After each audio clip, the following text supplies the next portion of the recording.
नमस्कार मित्रों, आज हम सुनेंगे उस महान वीर की कहानी जिसने अपने साहस, बुद्धिमत्ता और राष्ट्रीय भक्ति से इतिहास का रूप ही बदल दिया। ये कहानी है महान मराठा सम्राट, हिंदवी स्वराज के संस्थापक और वीर योद्धा छत्रपति शिवाजी महाराज का। 17वीं शताब्दी में भारत के अनेक संघर्षों से गुजर रहा था। विदेश आक्रमणकारी और शक्तिशाली साम्राज्य देश के विभिन्न भागों का शासन कर रहा था। जनता अत्याचारों से परेशान थी। लोगों को एक ऐसे नेता की आवश्यकता थी कि उन्हें सम्मान और स्वतंत्रता का मार्ग दिखा सके। इसी समय महाराष्ट्र की भूमि पे एक ऐसे बालक का जन्म हुआ जिसे आगे चलकर इतिहास बदल दिया। 19 फरवरी 1630 को सिविलियन फ्रंट में एक बालक ने जन्म लिया। इस बालक का नाम रखा गया शिवाजी। उसके पिता थे शाहजी भोसले, जो एक वीर सेनापति थे, और उनकी माता थी जीजाबाई, जो अत्यंत धार्मिक, साहसी और राष्ट्रभक्त महिला थी। शिवाजी के जीवन सबसे गहरा प्रभाव उनकी माता जीजाबाई का था। वे प्रतिदिन उन्हें रामायण, महाभारत और महान वीरों की कहानी सुनाती थी। जब शिवाजी छोटे थे तब जीजाबाई उन्हें कहती थी, बेटा, अन्याय के सामने कभी मत झुकना। धर्म और प्रजा की रक्षा करना ही सच्चे राजा का कर्तव्य है। वे सब शिवाजी के हृदय में गहराई से बस गए। बालक शिवाजी को युद्ध कला, घुड़सवारी, तलवारबाजी और धनुर्विद्या का प्रशिक्षण दिया गया। उनके गुरु और मार्गदर्शक थे दादोजी कोंडवा। शिवाजी बचपन से ही आसार प्रतिभा के धनी थे। वे पहाड़ों और जंगलों और किलों के रास्ते से बड़ी बारीकी से समझते थे और देखते थे। उनके मित्र मावल क्षेत्र के युवक थे, जिन्हें मौले कहा जाता था। यही मौले आगे चलकर शिवाजी की सेना की रीढ़ बने। समय बीता गया, युवा शिवाजी के मन में एक विचार मजबूत होता गया, ये भूमि हमारी है, इस पर शासन भी हमारा होना चाहिए। यही विचार आगे चलकर हिंदवी स्वराज की निर्माण और नींव बना। लगभग 16 वर्ष की आयु में शिवाजी ने अपना पहला बड़ा कदम उठाया। उन्होंने तोरना फोर्ट का अधिकार कर लिया। ये उनकी बहुत बड़ी सफलता थी और पहली सफलता थी। जब ये समाचार लोगों तक पहुंचा तो हर कोई आश्चर्यचकित हो गया। इतनी कम उम्र में किसी युवक द्वारा एक विशाल किले का कब्जा करना साधारण बात नहीं थी। तोरना किले की विजय के बाद शिवाजी का आत्मविश्वास और बढ़ गया। उन्होंने धीरे धीरे कई अन्य किलों पर अपना अधिकार करना शुरू किया। अब उनका सपना था केवल युद्ध बनने का नहीं था, योद्धा बल्कि एक स्वतंत्र और राज्य की स्थापना का था। एक दिन शिवाजी ने अपने विश्वस्त साथी के साथ बैठे और बोले, उन्होंने कहा, हम किसी के गुलाम बनकर नहीं रहेंगे, हम अपना स्वराज स्थापित करेंगे। ऐसा राज्य जहाँ जनता सुरक्षित और धर्म का सम्मान और न्याय सबको मिले। उनके साथियों ने भी इस संकल्प में उनका साथ देने की प्रतिज्ञा की। यही से हिंदवी स्वराज की यात्रा वास्तव में शुरू होती है। शिवाजी की सेना छोटी थी, लेकिन उनका साहस बहुत बड़ा था। ये सीधे युद्ध करने के बजाय बुद्धिमानी और रणनीति बनाते थे। उन्होंने गुरिल्ला युद्ध पद्धति अपनाई, पहाड़ों, जंगलों और दुर्गम रास्तों से उपयोग करके बड़ी बड़ी सेनाओं को पराजित कर देते थे।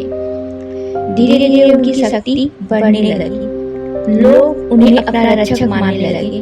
किसान, व्यापारी और सामान्य जनता शिवाजी के नाम की आशा देखने लगी। लेकिन जैसे जैसे उनकी शक्ति बढ़ी, वैसे वैसे उनके शत्रु भी बढ़ने लगे और जल्द ही उनका सामना होने लगा एक बहुत ही शक्तिशाली शत्रु, जिसका नाम सुनकर बड़े बड़े योद्धा भी डरते थे, अफजल खान।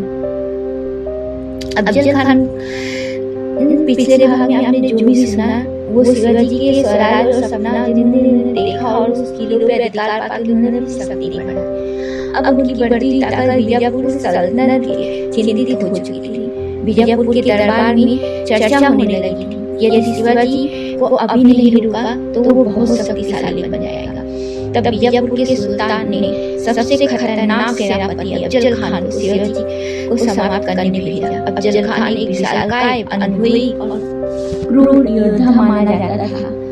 उसके साथ हजारों सैनिक, घुड़सवार और तोपें होने के कारण वो बहुत ही ताकतवर माना जाता था। उसे विश्वास था कि वो शिवाजी को आसानी से पराजित कर देगा। रास्ते में उसे कई मंदिरों पर नुकसान पहुंचाया, कई लोगों में भय फैलाया ताकि शिवाजी डर का आत्मसमर्पण कर दे, लेकिन शिवाजी डरने वालों से नहीं। उन्होंने अपने विश्वास साथियों के साथ योजना बनाई। दोनों पक्षों के बीच ये तय हुआ था कि मुलाकात प्रतापगढ़ फोर्ट के पास होगी।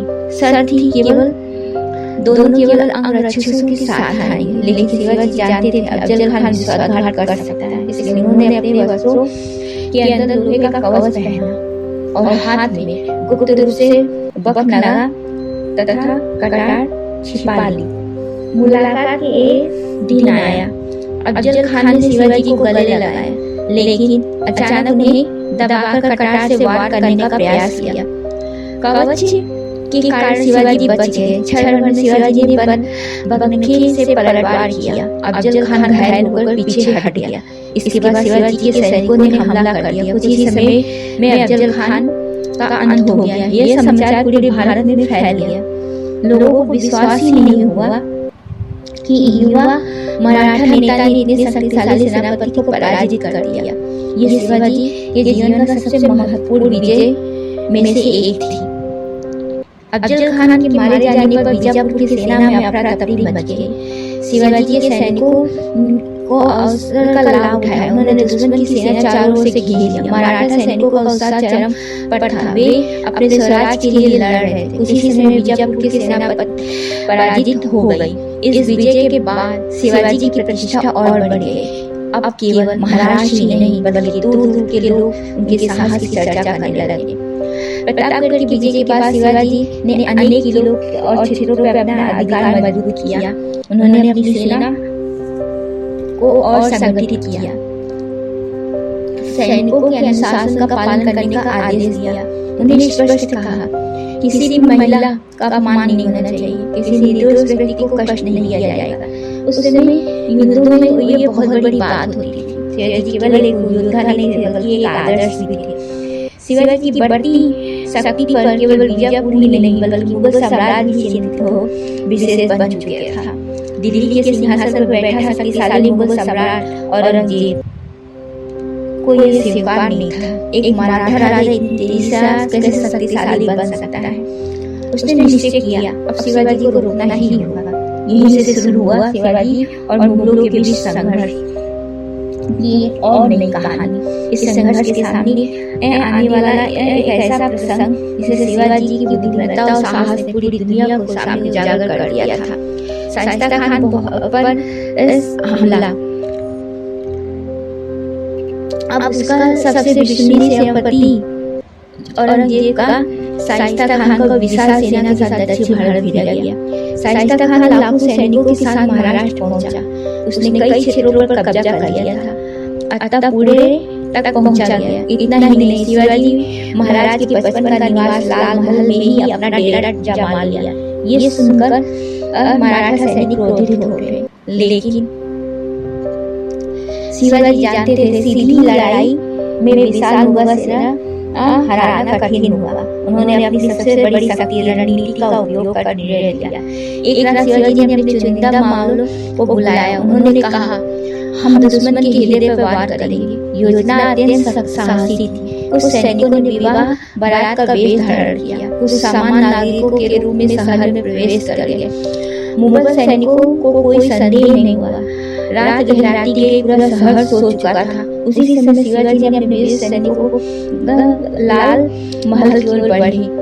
महल के पिछले हिस्से से शिवाजी ने उनकी साथी के अंदर पहुंच गए। चारों ओर सन्नाटा था। अचानक मराठा सैनिक ने हमला कर दिया। मुगल सैनिकों को अफरा तफरी मच गई। कोई समझ ही नहीं पाया कि हुआ क्या है। यह सीधे उसके कस्म की ओर बढ़े और शाहिदा खान पर ठहरा हुआ था, जहाँ शोर सुनकर शाहिदा खान घबरा कर भागने लगा। उसी समय शिवाजी ने उस पर वार किया। कहा जाता है कि इस हमले से शाहिदा खान की हाथ की कई उंगलियां कट गई। वह किसी प्रकार से अपनी जान बचा के भाग निकला। जब यह समाचार दिल्ली पहुंचा और औरंगजेब और क्रोधित हो गया। एक विशाल मुगल सेना का सेनापति अपने ही सीने में सुरक्षित नहीं रह पाया। ये मुगल साम्राज्य के लिए बहुत अपमान था। शाहिदा खान दक्षिण से वापस बुला लिया गया। इस घटना का सिद्ध कर दिया था कि शिवाजी केवल बलवान नहीं बल्कि असाधारण बुद्धिमत्ता वाले भी योद्धा थे। कुछ समय बाद शिवाजी ने एक और साहसी निर्णय लिया। मुगल साम्राज्य की समृद्धि एक प्रमुख केंद्र था सूरत। यह व्यापार धन का बड़ा केंद्र था। शिवाजी को वहां अभियान चलाया। उनका उद्देश्य आम जनता को नुकसान पहुंचाना नहीं था, बल्कि उन धन संपत्तियों को प्राप्त करना था जिनका उपयोग स्वराज को मजबूत करने में किया जा सके। उन्होंने अपने सैनिकों को स्पष्ट आदेश दिया, महिलाओं, बच्चों और साधुओं को निर्दोष लोगों को कोई हानि नहीं पहुंचे। यह आदेश उनके उच्च चरित्र को दर्शाता था। शाहिदा खान पर हमले और सूरत के अभियान के बाद शिवाजी महाराज की प्रसिद्धि और बढ़ गई। अब लोग उन्हें केवल एक क्षेत्र नेता नहीं बल्कि एक महान योद्धा और कुशल शासक के रूप में देखने लगे। लेकिन मुगल साम्राज्य हार मानने वाला नहीं था। औरंगजेब ने जब कई योजना बनाई, उसमें सबसे कुशल सेनापति मिर्जा राजा जय सिंह को शिवाजी के विरुद्ध भेजा। आने वाले समय में शिवाजी एक ऐसी परिस्थिति का सामना करना था जहां तलवार से अधिक बुद्धिमत्ता की आवश्यकता थी। ये घटना उन्हें आगरा तक ले जाती है। ये आपको मैं आगे सुनाऊंगी। शाहिदा खान पर हमले और सूरत अभियान के बाद शिवाजी महाराज की शक्ति लगातार बढ़ रही थी। लेकिन अब मुगल सम्राट औरंगजेब ने उन्हें रोकने के लिए एक रणनीति बनाई। उसने अपने सबसे योग्य सेनापति मिर्जा राजा जय सिंह को विशाल सेना के साथ दक्षिण भेजा। जय सिंह केवल वीर योद्धा ही नहीं बल्कि कुशल रणनीतिकार भी थे। मुगल सेना ने मराठा किलों पर लगातार आक्रमण शुरू कर दी और सबसे बड़ा संघर्ष हुआ पुरंदर फोर्ट के पास। मराठा सैनिकों ने अद्भुत साहस दिखाया। उनमें से एक वीर थे मुरारी बाई देश पांडे।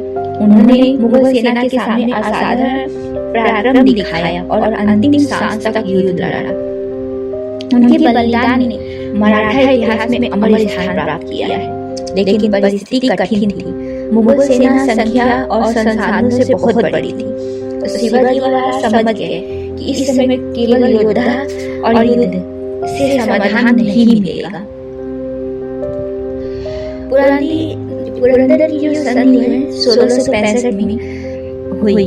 इस संधि के अंतर्गत शिवाजी ने कुछ किले मुगलों को सौंपने पड़े। ये निर्णय आसान नहीं था। कई लोगों को लगा कि ये हार है, लेकिन शिवाजी की दूरदृष्टि रखते थे। वे चाहते थे कभी-कभी भविष्य की बड़ी विजय की अस्थायीता समझौता करना पड़ सकता है। संधि के बाद जय सिंह ने शिवाजी को मुगल दरबार में जाने की सलाह दी। काफी विचार विमर्श के बाद शिवाजी आगरा जाने के लिए तैयार हो गए। उनके साथ उनके पुत्र संभाजी महाराज भी 1666 में वे आगरा पहुंचे। आगरा में विशाल मुगल दरबार सजाया गया। शिवाजी को आशा थी कि उन्हें सम्मान किया जाए, लेकिन दरबार में पहुंचे तो उन्हें अपेक्षित सम्मान नहीं दिया गया। उन्हें दरबार के पीछे खड़ा किया गया। ये उनके स्वाभिमान के विरुद्ध था। शिवाजी ने सम्मान का विरोध किया। दरबार में तनाव फैल गया और औरंगजेब नाराज हो गया। कुछ ही समय बाद शिवाजी और संभाजी को कड़ी निगरानी में रखा गया। वास्तव में वे कैदी बन चुके थे। चारों ओर मुगल सैनिक भी पहरा दे रहे थे। ऐसा लगता था जैसे उनके लिए निकल पाना असंभव था। लेकिन शिवाजी महाराज कठिन परिस्थितियों में भी धैर्य नहीं खोए। उन्होंने एक अद्भुत योजना बनाई। शिवाजी ने बीमार होने का नाटक किया। धीरे धीरे उन्हें मिठाइयाँ उपहारों टोकरी बाहर भेजना शुरू किया। शुरू में मुगल सैनिक हर टोकरी की जांच करते, लेकिन कई दिनों तक कुछ न मिलने की सतर्कता कम हो गई। फिर वह दिन आया जब इतिहास बदल दिया। कथा के लोकप्रिय वर्णन के अनुसार शिवाजी और संभाजी ने निगरानी का चकमा देकर बाहर निकलने की योजना सफल हो गई। जब मुगल अधिकारियों को सच्चाई पता चला तब बहुत देर हो चुकी थी। शिवाजी सुरक्षित रूप से निकल चुके थे। जब यह समाचार औरंगजेब तक पहुंचा तो वो स्तंभ रह गया। जिस व्यक्ति को कड़ी सुरक्षा में रखा गया था वो उसकी पकड़ से निकल चुका था। पूरे भारत में शिवाजी महाराज की बुद्धिमत्ता और साहस की चर्चा होने लगी। लोग कहने लगे जिसे बंदी बनाकर रखा गया वो अपनी चतुराई से सम्राट की चुनौती देकर निकल आया। महाराष्ट्र लौटने के बाद शिवाजी महाराज ने फिर से स्वराज को मजबूत करना शुरू किया।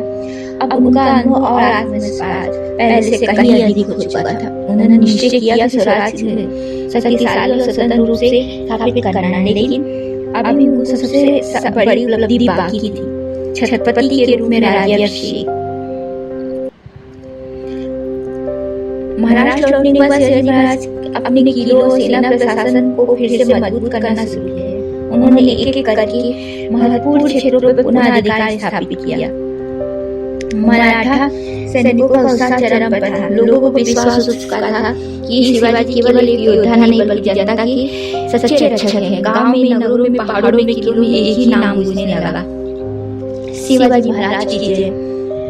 वर्ष 1674 आया।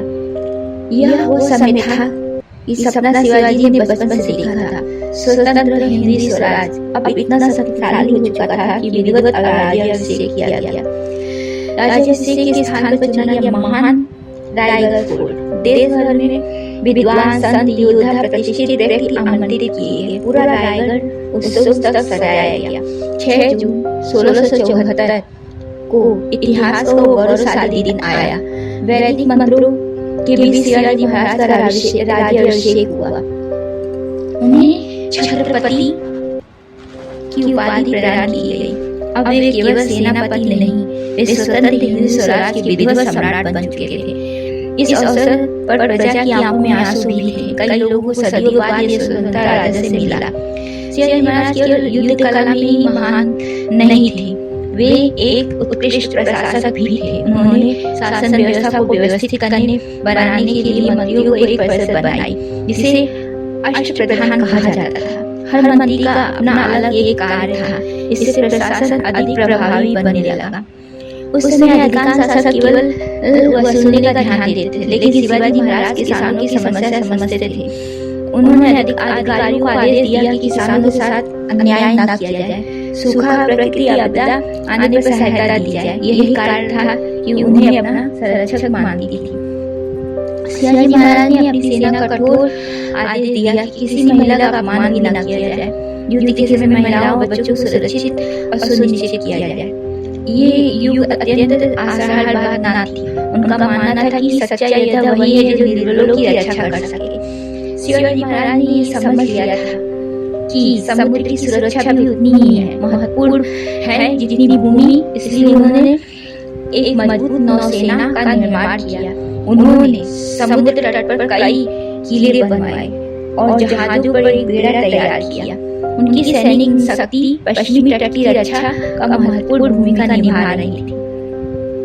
शिवाजी महाराज का दरबार न्याय के लिए प्रसिद्ध था। यदि कोई गरीब व्यक्ति अपनी शिकायत लेकर तो उसकी बात सुनी हुए अधिकारी कड़ी निगरानी रखते थे। भ्रष्टाचार, अन्याय वे बिल्कुल सहन नहीं करते थे। समय बीतने के साथ शिवाजी महाराज लोकप्रियता इतनी बढ़ गई कि लोग उन्हें केवल राजा नहीं बल्कि अपने परिवार का सदस्य मानते थे। उनके नाम मन में सुरक्षा और विश्वास की भावना जागने लगी। लेकिन इतिहास का नियम है, हर महान व्यक्ति एक दिन संसार से विदा होने लगता है। शिवाजी महाराज का अंतिम समय निकट था। जब शिवाजी महाराज अपने जीवन के अंतिम वर्षों में पहुंचे तब उनका स्वप्न काफी हद तक साकार हो चुका था। जिस स्वराज की कल्पना उन्होंने बचपन से की थी अब एक शक्तिशाली राज्य बन चुका था। सैकड़ों गांव, अनेकों किले और विशाल क्षेत्र उनके शासन में थे। प्रजा सुरक्षित थी, प्रशासन व्यवस्थित और मराठा शक्ति पूरे भारत में सम्मान के साथ देखी जा रही थी। राज्याभिषेक के बाद शिवाजी महाराज ने आराम नहीं किया। वे लगातार राज्य विकास और सुरक्षा विस्तार में लगे रहे। किले की मजबूती, सेना संगठन, नौसेना विस्तार का कल्याण, ये सब उनकी प्राथमिकताएं थी। उनकी मानना था कि राज का जीवन केवल उसके लिए नहीं बल्कि उसकी प्रजा के लिए होता है। अपने अंतिम वर्षों में उन्होंने अपने पुत्र संभाजी महाराज को शासन कला और महत्वपूर्ण पाठ सिखाया। वे चाहते थे स्वराज कोई ज्योति कभी बुझनी नहीं चाहिए। उन्होंने अपने सहयोगियों और सेनापति को एकजुट रहने का संदेश दिया। सन 1680 में उनकी तबीयत खराब होने लगी, फिर भी वे राज की चिंता करते रहे। 3 अप्रैल 1680 को महान योद्धा शिवाजी महाराज संसार से अलविदा कहे। उनकी आयु लगभग 50 वर्ष थी। ये समाचार सुनकर पूरे स्वराज शोक की लहर। लोगों को विश्वास नहीं हो रहा था कि उनके प्रिय राजा उनके बीच नहीं रहे। गांव में, नगरों में, किलों में सैनिकों को सिविल लोग रो पड़े। कई सैनिक ने कहा, हम केवल अपना राजा नहीं खोया, अपने मार्गदर्शक को खो दिया है। लेकिन महान व्यक्ति अपने शरीर से नहीं, अपने विचारों से जीते रहे। शिवाजी महाराज आज भी अमर है। उनकी सबसे बड़ी शक्ति केवल तलवार नहीं थी, उनकी सबसे बड़ी शक्ति थी साहस, दूरदृष्टि, न्याय, धर्म के प्रति सम्मान, जनता के प्रति प्रेम। उन्होंने सिखाया है सीमित संसाधनों के बावजूद दृढ़ संकल्प और असंभव कार्य संभव किए जा सकते हैं। आज भी महाराष्ट्र और पूरे भारत में शिवाजी महाराज का नाम सम्मान के साथ दिया जाता है। उनके किले आज भी उनके पराक्रम की गवाही देते हैं। उनकी नीतियां आज भी नेतृत्व और प्रशासन का उदाहरण मानी जाती है। ये केवल मराठाओं के लिए नहीं, नायक नहीं थे, बल्कि भारत के महानतम शासकों में से एक थे। मित्रों, छत्रपति महाराज की कहानी हमें सिखाती है परिस्थितियां कितनी भी कठिन क्यों न हो, यदि मन में साहस, लक्ष्य के प्रति समर्पण हो, सफलता अवश्य मिलती है। उन्होंने हमें ये भी सिखाया कि सच्ची शक्ति केवल युद्ध जीतने में नहीं, बल्कि जनता का विश्वास जीतने में होता है। जिस वीर ने स्वराज का सपना देखा, जिसने अन्याय के सामने कभी सिर नहीं झुकाया, जिसने अपनी मातृभूमि और प्रजा के लिए जीवन समर्पित कर दिया, वो छत्रपति शिवाजी महाराज भी करोड़ों हृदयों में जीवित रहते हैं। जय भवानी, जय शिवाजी। आपको ये कहानी शिवाजी महाराज की कैसी लगी, हमें कमेंट बॉक्स में जरूर बताएं और चैनल को लाइक और सब्सक्राइब करना ना भूलें। जय शिवाजी।